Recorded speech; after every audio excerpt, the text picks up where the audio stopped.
संगवारी हो राम राम, जय जोहार, जय छत्तीसगढ़। देखते देखत जून माह घलो सिरागे और जून माह के सिराए सिराए के हफ्ता में यानी कि आखिर के हफ्ता में गाड़ा गाड़ा अकन समाचार निकल के आगे। बहुत सारा समाचार है और वीडियो जो है लंबा होते तो आप मन देखना पसंद नहीं करा। एक बस 60 में निपटाबो, जल्दी जल्दी सलटाबो। शुरू करेंगे जून माह चौथे हफ्ते के सभी समाचार जो जरूरी हैं, बहुत जरूरी हैं, वो मैं आपसे शेयर करने वाला हूँ। इस वीडियो में कोशिश करेंगे बहुत कुछ समझते भी चले, जानते भी चले। शुरू करते हैं बिना समय खोए। मेरा नाम शेखर है और मैं नॉलेज हब कोचिंग संचालित करता हूँ रायगढ़ छत्तीसगढ़ में, आपके अपने छत्तीसगढ़ में। और मेरा प्रयास है लगातार आपको करंट अफेयर्स जो छत्तीसगढ़ का है उससे अपडेट रखना। बाकी देश विदेश का तो आप जान ही जाते हैं अन्य स्रोतों से, लेकिन इतना सारा डाटा आपको और कहीं एक साथ नहीं मिलेगा जितना मैं इस वीडियो में बताने वाला हूं या मेरे छत्तीसगढ़ के वीडियो में बताता हूं। शुरू करते हैं पहले समाचार से, और पहले समाचार के लिए हमको चलना होगा राजधानी रायपुर। रायपुर का एक स्थान है, आप याद कर लीजिए, बहुत अच्छे से याद कर लीजिए। सकरी जगह है, सकरी रायपुर में। यहाँ छत्तीसगढ़ का पहला ठोस अपशिष्ट प्रसंस्करण संयंत्र स्थापित किया गया। इसका उद्घाटन जो है मुख्यमंत्री के हाथों हुआ। ये आप न्यूज़पेपर के जरिए या टीवी के जरिए देख चुके होंगे, सीएमओ हैंडल पे भी शायद आपने देखा होगा। बहरहाल मैं कुछ डाटा और बता देता हूँ।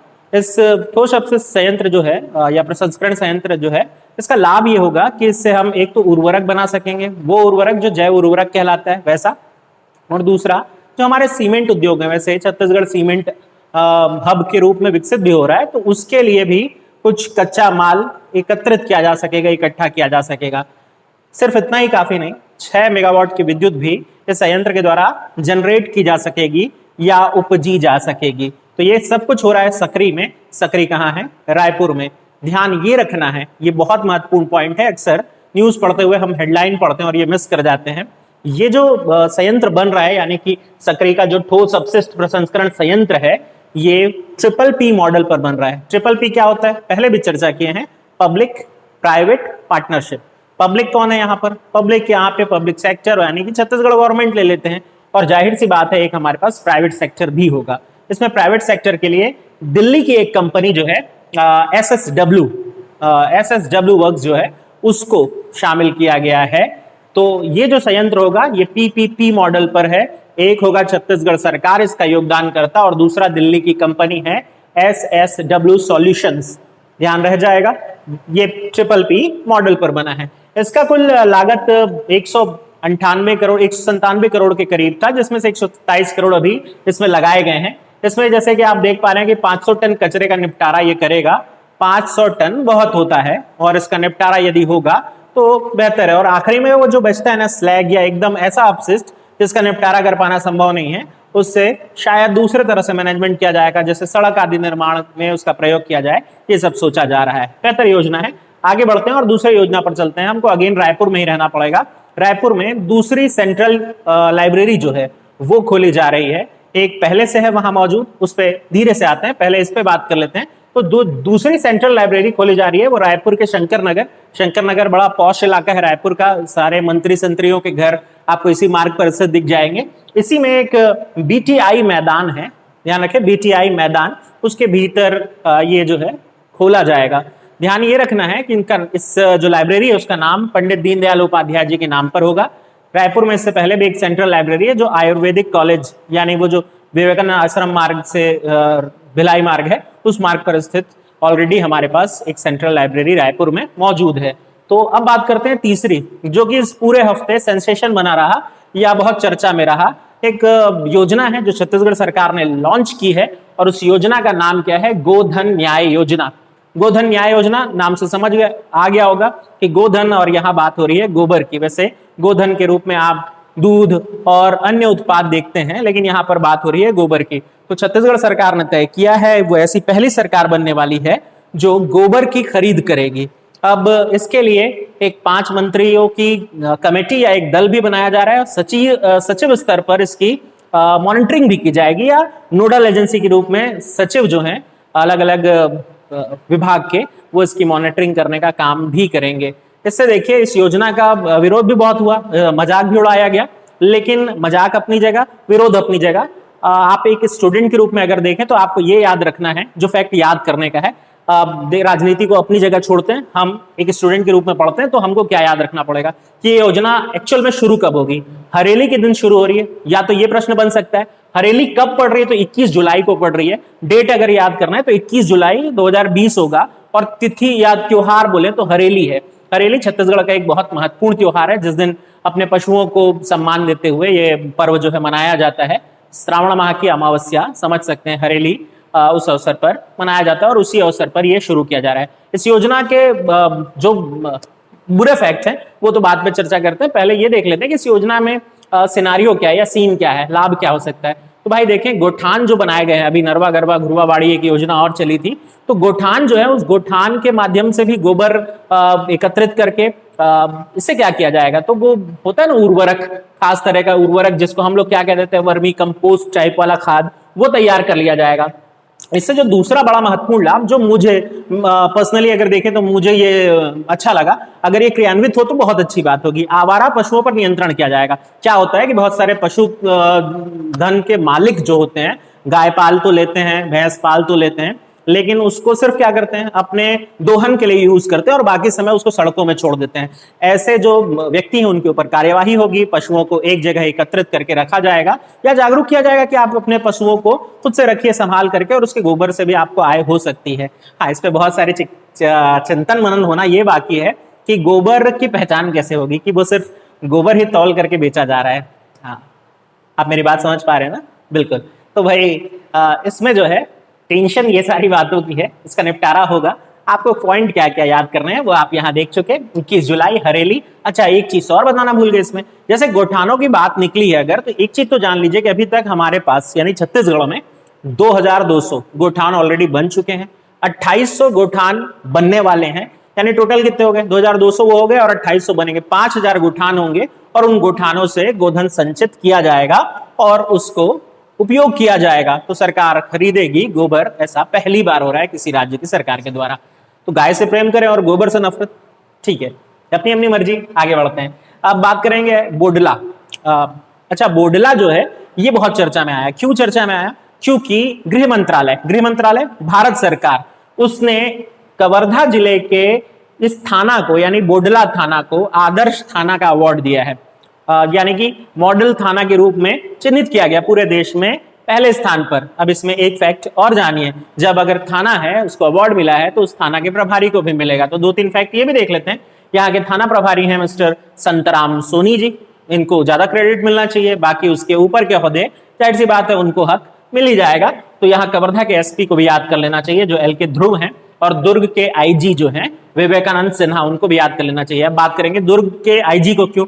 क्योंकि एक संभाग के भीतर आप देखेंगे तो दुर्ग संभाग के भीतर कवर्धा का ये क्षेत्र आएगा, जिसमें एसपी जो है कवर्धा के वेल के ध्रुव हैं, लेकिन थाना के प्रभारी जो हैं जिनको यह अवार्ड खास रूप में मिलना चाहिए वह है संतराम सोनी। तो यहां तक आपके लिए क्लियर हो गया। अब इससे हमारे मुख्यमंत्री महोदय इतने उत्साहित हुए, अपने एक थाना को मिला तो उत्साहित हुए तो उन्होंने अनाउंस किया कि भाई छत्तीसगढ़ के सब थाना आदर्श थाना क्यों नहीं बन सकते, बनना भी चाहिए। तो उन्होंने इसके लिए बाकायदा एक योजना की घोषणा कर दी। योजना क्या है? आदर्श थाना योजना और आदर्श थाना प्रभारी योजना, एक ही योजना है, आदर्श थाना और आदर्श थाना प्रभारी योजना। शुरू कब से होने वाली है? 1 जुलाई से शुरू होने वाली है। मैं बोला ना, आप न्यूज मेन पढ़ें और उसके साथ एक्स्ट्रा फैक्ट याद करने का प्रयास करें, ये छूट जाता तो। आगे बढ़ते हैं, तो ये तो हो गया हमारे पास बोडला के बारे में। बात करेंगे अगले जो है बगल पे चलते हैं, तो हमारे पास भिलाई है और भिलाई स्टील प्लांट की बात कर रहे हैं। भिलाई स्टील प्लांट वैसे भी रेल पटरी बनाने के लिए तो बड़ा माहिर है, और इस समय जो खबर आई वो ये है कि भिलाई स्टील प्लांट वेनेडियम जो मिश्र धातु है उसकी रेल पटरी बनाएगा। वेनेडियम एक बहुत खास किस्म की मिश्र धातु है जिसकी ड्यूरेबिलिटी बहुत अच्छी होती है और आघातवर्धनीयता जो है, यानी कि आप उस पर चोट करें तो उससे सहने की क्षमता बहुत ज्यादा होती है। तो जो नॉर्मल पटरी बनती है रेल की पटरी, उससे 20 साल तक लगभग इसकी आयु ज्यादा होती है और सहने की क्षमता भी ज्यादा है। इसलिए जो हाई स्पीड ट्रेन होगी ना, जैसे कि अभी भारत का सपना है कि वो बुलेट ट्रेन वगैरह चलाएगा, या बहुत सेमी हाई स्पीड तो चल रही है और भी हाई स्पीड ट्रेन अगर चलाए तो उसके संचालन के लिए पटरी काम आएगी। तो ये पटरी का निर्माण शुरू हो गया है। इस पटरी का नाम भी रखा गया है R260, क्लियर है? ये हो गया आपके लिए। बात करेंगे अगली न्यूज पर। अगला जो न्यूज है वो सड्डू क्षेत्र से। अब सड्डू क्षेत्र अगेन आपको रायपुर जाना पड़ेगा। यहाँ क्या हो रहा है, जो अल्पसंख्यक भाग है या अल्पसंख्यक में भी कन्याएं हैं, उनके लिए एक छात्रावास का निर्माण हो रहा है। ये छात्रावास जो है वो सड्डू क्षेत्र में बनेगा। 50 सीट होंगे इसमें, यानी 50 सदस्य ही इस छात्रावास का हिस्सा बन सकेंगे। और अगर ये सब सक्सेसफुल रहा तो अलग अलग जिलों में ये प्रस्तावित और है, जैसे दुर्ग में, राजनांदगांव में, कवर्धा में आगे प्रस्तावित है, बनेगा। अगर सफल रहता है योजना तो आगे देखेंगे इस पे क्या होता है। अब बात अगली न्यूज की, और ये न्यूज जो है वो छत्तीसगढ़ के जल क्रांति या क्या कहने हैं हम उसको, नीली क्रांति जो, हाँ, उसकी तरफ चलते हैं और थोड़ी सी बात करते हैं कि छत्तीसगढ़ मत्स्य बीज के उत्पादन में भारत में 6वें नंबर पर है। ये उपलब्धि आप मान भी सकते हैं, और हमारे छत्तीसगढ़ के लिए डाटा है तो आपको तो याद करना ही करना है कि भाई 6वें नंबर पर मत्स्य बीज उत्पादन जो है उसका। पहले तो इसका ठोस डाटा देख लेते हैं। 2019 के लिए जो हमारा उत्पादन रहा 265 करोड़ मानक जो बीज है वो, और आगे के लिए जो है यानी आने वाले वर्ष के लिए 2020 और 21 के लिए वो 285 करोड़ टन बीज का उत्पादन जो है, मछली बीज का उत्पादन लक्ष्य रखा गया है। अब दो चीजें इसमें और जानते हैं। अगर बात करें कि मछली उत्पादन में हम 6वें हैं, भारत कौन से स्थान पर है दुनिया में? भारत दुनिया में दूसरे स्थान पर आता है मछली के उत्पादन में। अब मछली जो है वो दो तरीके से यहाँ पर बात की जाएगी कि उसका उत्पादन जो किया जाता है। एक होता है साफ पानी की मछली, या हम कह सकते हैं अंतरजलीय। अब ये अंतरजलीय क्या होता है? तालाबों में, झीलों में, इसके माध्यम से जो उत्पन्न की गई। और दूसरा होता है सागरीय मछली या समुद्र वाली। तो इसमें भारत के अगर संदर्भ में देखें तो आंध्र प्रदेश नंबर 1 पर चल रहा है। अंतर जो राज्य है या अंतरदेशीय जो है या अंतरजलीय कह लीजिए, उसमें जो कि झील आदि वाला, साफ पानी वाला, और गुजरात जो है वो नंबर 1 पर चल रहा है समुद्री मछली के उत्पादन में। तो ये डाटा याद रख जाएगा। अब छत्तीसगढ़ पे जब बात निकल आई तो मैं और बताता हूं कि छत्तीसगढ़ मछली बीज के उत्पादन में अग्रणी तो है ही, साथ ही साथ एक चीज आपको और जानिए कि हम निर्यात करने की स्थिति में भी हैं। हमारे जो पड़ोसी राज्य हैं, फिर चाहे वो ओडिशा हो, फिर चाहे वो महाराष्ट्र हो, फिर चाहे वो झारखंड हो, हम इन राज्यों को मछली बीज निर्यात भी करते हैं। उपलब्धि छत्तीसगढ़ के लिए। आगे चलते हैं अगली न्यूज पर। तो इसके बाद हमारे पास जो है बहु सेवा केंद्र। अब ये न्यूज क्या है, काफी छोटे से कॉलम में दी थी, बहुत सारे लोग से मिस हो सकती है, लेकिन मैं आपके साथ हूं, मिस नहीं होने दूंगा। बहु सेवा केंद्र बंद होने की घोषणा की गई है। 1 अगस्त से इसका संचालन बंद कर दिया जाएगा। हुआ क्या था? हुआ यह था कि पिछली जो सरकार है, रमन सिंह सरकार यानी भाजपा सरकार जो थी, उसने एक योजना लॉन्च की थी, वरिष्ठ नागरिक सहायता योजना। उसके भीतर जो हमारे बुजुर्ग थे उनको ध्यान में रखते हुए केंद्र बनाए थे। केंद्र क्या थे? सियान सदन। 15 से अधिक जिलों में इसको बनाया गया था, और अगर देखें तो इनकी संख्या कुल 96 के करीब थी। 96 ऐसे केंद्र बनाए गए थे जहां हमारे बुजुर्ग एकत्रित होते, उनके बैठने आदि की व्यवस्था की जाती, उनके लिए मैगजीन्स या फिर कैरम वगैरह, हाँ, एक तरह से समझिए कि हमारे बुजुर्गों का अड्डा। हाँ, तो बुजुर्गों का अड्डा जमता और वहां गुड़ी के गोठ चलते। तो ये सदन जो है बनाए जा रहे थे, लेकिन इसके संचालन में बहुत अधिक खर्च आ रहा है, और अभी कोरोना के समय जो बहुत सारा खर्च हुआ है उसको मेंटेन करने के लिए सोचा गया कि भाई बुजुर्गों को एक साथ बैठने नहीं दिया जाएगा, और इस योजना को बंद किया जा रहा है। वैसे 65 साल से ज्यादा को तो निकलने में मना कर रखा है ना। खैर, सरकार जो भी सोच करके बंद कर रही होगी, आपको ध्यान रखना है कि सियान सदन बंद किए जा रहे हैं, या फिर इसको क्या कहा जाएगा, बहु सेवा केंद्र बंद किए जा रहे हैं। रायपुर अकेले में 5 थे भाई। ठीक है, अब बात करते हैं अगला। तो कोसा सिल्क साड़ी, ये बहुत चर्चा में है। सिर्फ साड़ी की बात करेंगे दिक्कत है, फिर लड़कों वाले में समस्या हो जाएगी। तो कोसा सिल्क साड़ी भी है और स्टॉल भी है, वो अंगूछा जो ऊपर आप लटका लेते हैं। हाँ बिल्कुल, छत्तीसगढ़िया वाला, समझ सकते हैं ना। हाँ, पटकू जानते हैं ना, हाँ बिल्कुल, लटका के जो हम रखते हैं।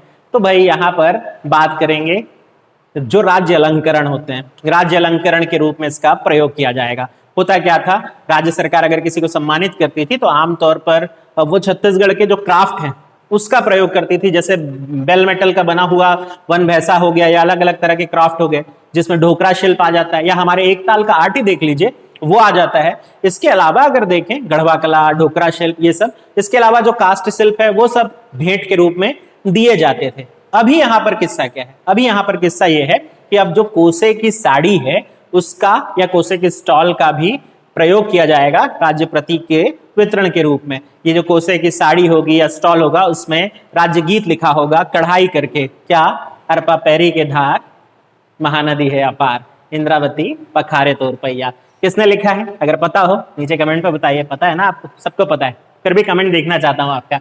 बात करते हैं अगली न्यूज पर। तो अगला जो है ये हिरमराज मंदिर। अब देखिए पीएससी की आदत है कि वो आमतौर पे ऐसे पर्यटन केंद्र उठाता है ना जो आप पढ़े ही नहीं होते हैं। तो यहाँ पर एक केंद्र की बात आई है, हिरमराज मंदिर है। ये पड़ेगा बारसूर में। बारसूर में वैसे ही मैं आपको पहले ही वीडियो में बता चुका हूँ, 147 तो मंदिर और 147 तालाब, याद आ रहा है ना? तो अभी एक और जोड़ लेते हैं इसमें, एक नाम याद रख लेते हैं, हिरमराज मंदिर। ये ऊंची पहाड़ी पर स्थित है बारसूर की, जहां पर आप खड़े होंगे तो बस्तर का सॉरी दंतेवाड़ा का बहुत सुंदर सा नजारा आप देख पाएंगे। तो एक ढलवा पहाड़ी है। ढलवा पहाड़ी, अब यहाँ पे पहाड़ी के नाम ढलवा नहीं है, ढलवा पहाड़ी यानी वो जो ढलवा मिट्टी टाइप से बनी हुई है या ऐसे चट्टानों से बनी हुई पहाड़ी है, उसके ऊपर ये मंदिर स्थित है। पुरातत्वकालीन है और इसको क्या किया जा रहा है? तो फिर से रिजोनेट किया जा रहा है या फिर सजाया जा रहा है, फिर से इसका जीर्णोद्धार किया जा रहा है। तो आप देखेंगे इस पर्यटन स्थल का नाम हिरमराज मंदिर बारसूर में। आगे बढ़े, चलिए लोरो घाटी की बात करते हैं। अच्छा, लोरो जो क्षेत्र है ये पड़ेगा जसपुर में। वैसे तो अपनी घाटी या अपने मोड़ के लिए बड़ा फेमस है, लेकिन अभी यहाँ लग रहा है मिर्च प्रोसेसिंग यूनिट। ठीक है, तो यहाँ पे जो किसान है वो मिर्च का बहुत उत्पादन करते हैं। अच्छा, लोरो जो है वो आता है जशपुर के बगीचा तहसील के भीतर। तो मिर्च प्रोसेसिंग यूनिट यहाँ स्थापित हो रही है और मिर्च की प्रोसेसिंग यहाँ की जाएगी। तो याद हो जाएगा, ये एक फैक्ट है जो आपको याद रखना है। और फिर मिर्च की अलग अलग तरह की जो चीजें हैं, उत्पाद है, वो यहाँ बनाए जा सकेंगे। फिर बात करेंगे छत्तीसगढ़ राज्य सरकार को मिले हुए एक पुरस्कार की। इस पुरस्कार का नाम है ई पंचायत पुरस्कार। इसमें दूसरा स्थान मिला है। किस मामले में? तो ये जो मामला था पंचायत कार्य में पारदर्शिता रखने के लिए। पारदर्शिता कैसे रखी जा सकती है? तो कोई विभाग अगर कार्य कर रहा है, उसकी हर एक कार्य की जानकारी यदि आपको और हमको आसानी से मिल सके, हम इसे कहेंगे ट्रांसपेरेंसी या पारदर्शिता। विभाग के कार्य और आप उसे देख सके कि कार्य कहां तक पहुंचा, कार्य की प्रगति क्या है, कार्य कहां रुका हुआ है, किस स्तर पर है। इसके लिए पंचायत विभाग जो था उसने एक ऐप विकसित किया। ऐप का जो नाम था पी नोटिस बोर्ड। ये ऐप पंचायत और आपको ऐसा कनेक्ट कर रहा है, उसके कार्यों को समझा रहा है, जिससे आप और पंचायत के बीच का वो जो पर्दा था बहुत महीन हो गया, पतला हो गया, जिसको ट्रांसपेरेंसी कहते हैं। बस इसी कारण छत्तीसगढ़ राज्य सरकार को ये पुरस्कार मिला है। ध्यान रखिए, एमपी को पहला मिला है इस पे। आगे बढ़ते हैं और बात करते हैं। अच्छा, ये न्यूज बहुत खास रहने वाली है। बेमेतरा जाना पड़ेगा, दो जगह देखने पड़ेंगे, एक है चंदनू और दूसरा है रवेली।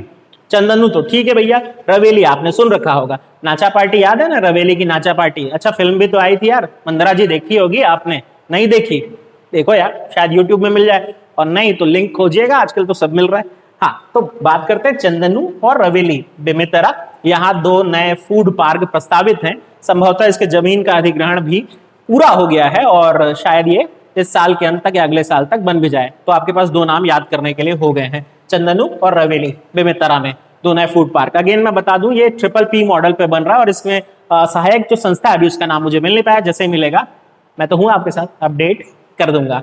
उसके बाद ध्यान रखेंगे, इसी जिले में एक और जगह है, उसका नाम है सिंगारडीह। वहां भी संभावित है, बात चल रही है, अगर सब कुछ सही रहा तो आप बेमेतरा में तीसरा भी देख लीजिएगा। बाकी आप राजनांदगांव में तो ऑलरेडी बना रखे हैं। ठीक है, चलिए फिर बात करेंगे दलेश्वर साहू की। तो यार दलेश्वर साहू ये विधायक है डोंगरगांव के, डोंगरगांव नॉट डोंगरगढ़। तो डोंगरगांव के जो विधायक महोदय हैं ये कोरोना पॉजिटिव पाए गए हैं। आप बोलेंगे ये क्या डाटा हुआ यार, ये क्या पढ़ रहे हैं? तो भाई छत्तीसगढ़ पीएससी के अगर पुराने पेपर उठा के देखेंगे तो ये भी पूछ चुका है कि जनशताब्दी ट्रेन से कौन सा कुख्यात अपराधी भाग निकला। तो मैं तो नेताजी की बात बता रहा हूं, तो आप इतना तो पढ़ सकते हैं। डोंगरगांव के विधायक हैं, विधायक दलेश्वर साहू, कोरोना पॉजिटिव निकले और इससे पूरी सदन में हंगामा हो गया था भाई, काफी बड़ी न्यूज बन गई थी। आगे बात करते हैं अगली न्यूज पे। तो दुर्ग जो है, इस पे एक समाचार आया है कि दुर्ग को हार्टिकल्चर हब बनाने के लिए काम किया जा रहा है, या उसमें बहुत सारे योजनाएं लाने का प्रयास किया जा रहा है। दुर्ग शिवनाथ नदी, और आप जान रहे हैं सबसे गहरी नदी है, सबसे लंबी भी है छत्तीसगढ़ की, और इसके जो तटीय इलाके हैं, इसके किनारे जो हैं दुर्ग में, वहां फलोद्यान विकसित किए जाएंगे, और वो भी सामूहिक रूप से, यानी किसानों को एक साथ मिल करके काम करने के लिए प्रेरित किया जाएगा। तो अगर ये सब कुछ सही रहा तो दुर्ग छत्तीसगढ़ का नया हार्टिकल्चर हब के रूप में जाना जाएगा। अगली न्यूज पर आते हैं।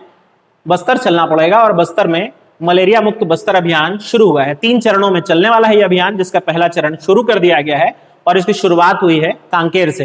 तो मैं इसलिए कह रहा हूं बस्तर संभाग समझिए, और उसके भीतर सभी जिलों में यह अभियान चलेगा। मलेरिया आपको पता ही है, मादा एनोफिलिस, पता है ना ये सब? तो क्या बताएं इस पे, जान रहे हो? बस ये जानिए कि कहां से शुरू हुआ।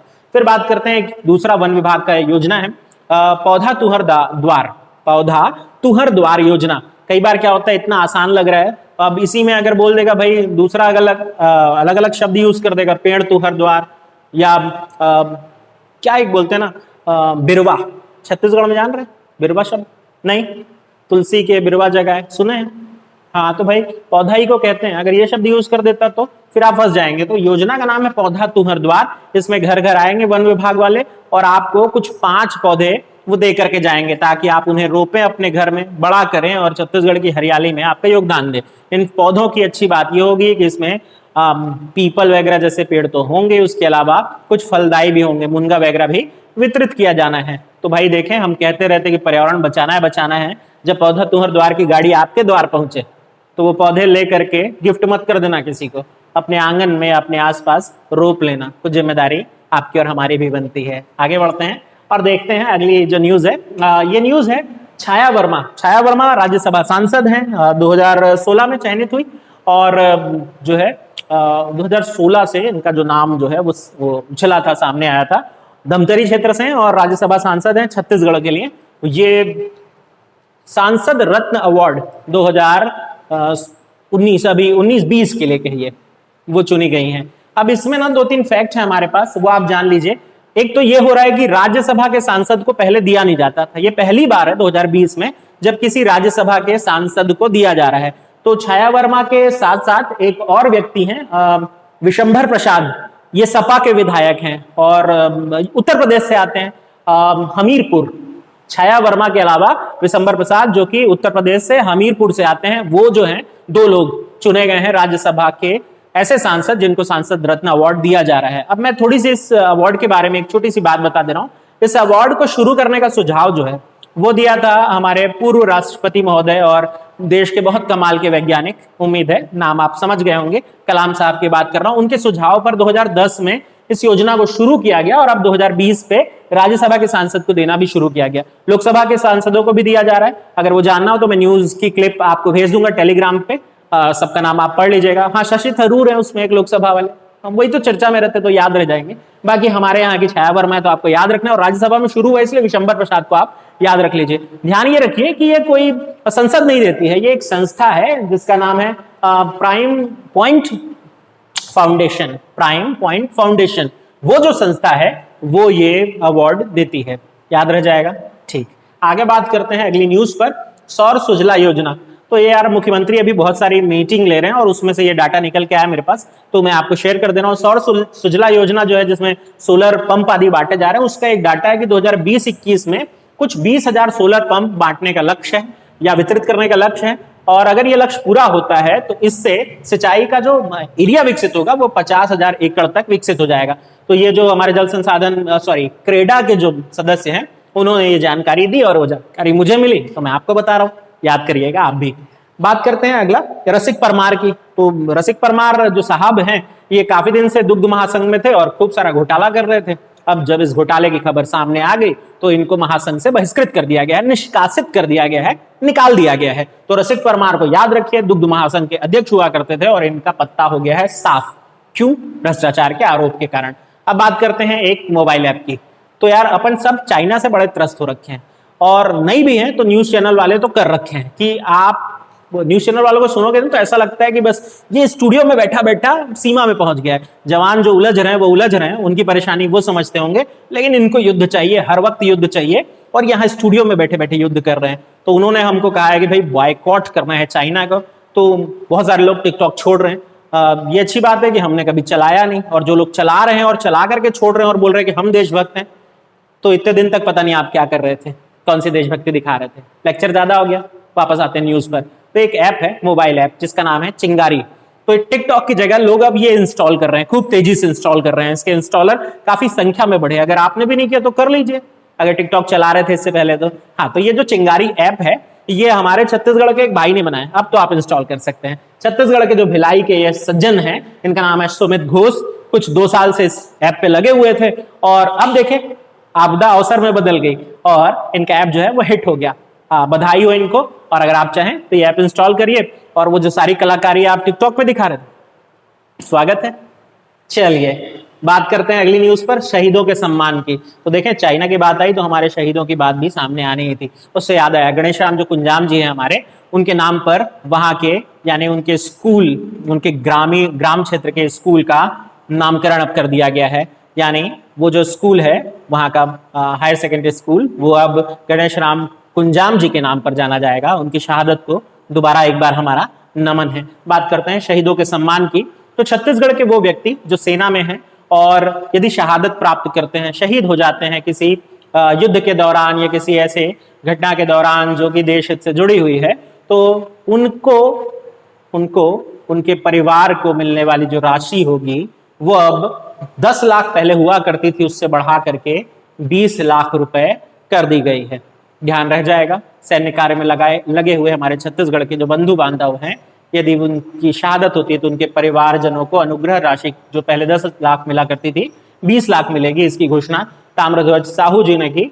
और ताम्रध्वज साहू कौन है ये आप जान रहे हैं। आगे बात करेंगे, यदि पुलिस विभाग में रहते हुए इस तरह की सेवा करते हुए कोई शहीद होता है हमारे जवान, हमारे पुलिसकर्मी, तो वो जो सहायता राशि इनको मिला करती थी महज 3 लाख रुपए की, वो भी अब बढ़ा करके 20 लाख करने का प्रस्ताव भेज दिया गया है। स्वीकार होता है तो सम्माननीय ये प्रस्ताव होगा। आगे बढ़े, चलिए बात करते हैं बस्तर संभाग की। बस्तर संभाग के सभी जिलों में बायोटेक किसान हब स्थापित किए जाएंगे, हर एक जिले में। अब ये बायोटेक किसान हब क्या है, वहां के किसानों को ऐसा किया जाएगा कि भाई आप धान की फसल लगाने या धान की वो फसल लगाने के लिए प्रेरित करेंगे जो कि कम वर्षा में या मिट्टी की अच्छी दशा ना होने पर भी उपज हो जाती है, उसके लिए प्रेरित कर रहे हैं। तो ये भी आपको ध्यान रखना है। इसके अलावा जो उससे जुड़े हुए और कार्य होते हैं, कृषि से जुड़े हुए कार्य, वो भी करने को प्रेरित किया जा रहा है। कुक्कुट पालन वगैरह सबके लिए प्रेरित किया जा रहा है। बस्तर आप जान रहे हैं उस अंचल में खेती की समस्या है और ये मिट्टी के कारण है, क्योंकि वहां की जो लाल दोमट मिट्टी है या लाल बलुई मिट्टी है वो समस्या क्रिएट करती है। तो अब भाई उस तरह की फसल लेने के लिए प्रेरित किया जा रहा है जो वहां अच्छे से हो सके। बात करेंगे एक और महत्वपूर्ण न्यूज की, नंगत पीला कार्ड या नांगत पीला कार्ड। ये कुपोषण अभियान या कुपोषण नहीं भाई, सुपोषण अभियान से जुड़ा हुआ है। कुपोषण दूर करने के लिए अब इसमें चिन्हित किया जाएगा उन बच्चों को जो कुपोषित रह गए हैं, जो कि येलो या ऑरेंज जोन में आ जाते हैं। ऐसे बच्चे जिनका वजन ठीक से नहीं बढ़ पाया है, उनके लिए नांगत पीला कार्ड जारी किया जाएगा ताकि उनके वेट को मॉनिटर किया जा सके और उनके वजन आदि बढ़ने के लिए कार्य किया जा सके। नंगत का मतलब कम पड़ जाना होता है यहाँ पर, इसलिए नंगत पीला कार्ड वो खतरे को दिखा रहा है और नंगत कम पड़ जाना, इससे आप याद कर सकते हैं। तो सुपोषण योजना का हिस्सा है। छत्तीसगढ़ अभी उपलब्धि हासिल किया था कि यहाँ सुपोषण की दर बहुत तेजी से बढ़ रही है, लेकिन अभी कोरोना काल में यह संकट फिर से बढ़ गया है। ये थे छत्तीसगढ़ के कुछ खास समाचार जो इस हफ्ते में डन हुए। कुछ एक आध मुझसे अगर छूट गया होगा तो भाई वो सब मेरे टेलीग्राम चैनल में मिल जाएगा। नहीं जुड़े हो तो जुड़ जाइए, 1000 से ऊपर निकल चुके हैं वहां भी हम। और आप सबका शुक्रिया कि आप मेरे साथ जुड़े रहते हैं, वीडियो देखते हैं। पर्यावरण के वीडियो भी मैं बना रहा था, अगर आप चाहेंगे कि वो कंटिन्यू रहे, पर्यावरण कृषि वगैरह, तो आप मुझे कमेंट करके पर्सनली व्हाट्सएप पे भेजिएगा। मेरा व्हाट्सएप नंबर नीचे डिस्क्रिप्शन में है। टेलीग्राम पे भी आप मुझे कनेक्ट होकर के बता सकते हैं। कृषि या पर्यावरण का आप टॉपिक भेजेंगे तो मैं उस पर वीडियो आपको बना करके दे दूंगा। इतना लेकिन आपको करना पड़ेगा। तो अच्छा लगा आपसे मिल करके, तब फिर मिलेंगे। तब तक क्या करिए, ध्यान रखिए अपना, अपनों का। कोरोना का महाविस्फोट अभी होना बाकी है, आप सावधान रहें। मिलते हैं।